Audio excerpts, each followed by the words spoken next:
নমস্কার বন্ধুরা, moon cooking চ্যানেলে সকলকে স্বাগত। আজকে আমি করব চিলি পনির। তো এই জন্য আমি পনির কেটে নিয়েছি। একটা বড় ক্যাপসিকামকে আমি অর্ধেকটা নিয়ে ছোট ছোট করে কেটে নিয়েছি দুটো পেঁয়াজ কেটে, আর কাঁচা লঙ্কাকে চিড়ে নিয়েছি। এখানে আমি বাটিতে নিয়েছি 2 চামচ চিলি সস। এবার এর মধ্যে দিচ্ছি 2 চামচের মতো সয়া সস।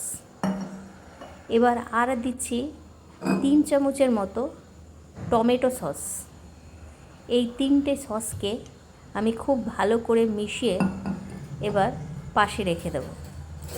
3টে সসকে ভালো করে মিশিয়ে নিয়েছি।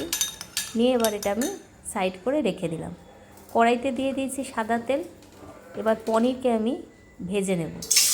পনিরটাকে আপনারা চাইলে কর্নফ্লাওয়ার, চিনি আর নুন দিয়েও একটু মাখিয়ে ভাজতে পারেন। পনিরটাকে লাল হওয়া পর্যন্ত আমি ভাজবো।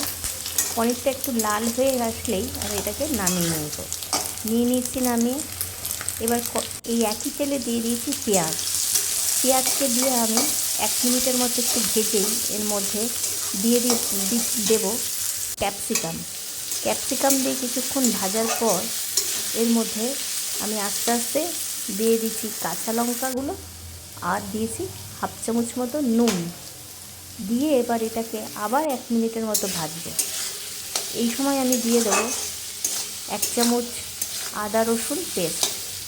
1 চামচ আদা রসুন পেস্ট দিয়ে এটাকে আবার কিছুক্ষণ ভাজবো, যতক্ষণ না আদা রসুনের কাঁচা গন্ধ চলে না যায়। ভালো করে ভেজে নিচ্ছি। ভাজার পর আমি এর মধ্যে দিয়ে দেবো সেই মেশানো সসগুলোকে দিয়ে এবার আবার কিছুক্ষণ ভেজে নেব। নাড়িয়ে চাড়িয়ে ভেজে নিচ্ছি। এবার আমি একটা বাটিতে জল নিয়ে 1 চামচ মতো কর্নফ্লাওয়ার গুলিয়ে রেখেছিলাম, সেটা দিয়ে দিলাম। আপনারা চাইলে গ্রেভি বাড়াতে চাইলে 2 চামচও দিতে পারেন, আর জলটা একটু পরিমাণে বাড়িয়ে দেবেন। এবার যে গ্রেভিটা ফুটে উঠেছে আমি একে একে পনিরগুলোকে দিয়ে দিচ্ছি।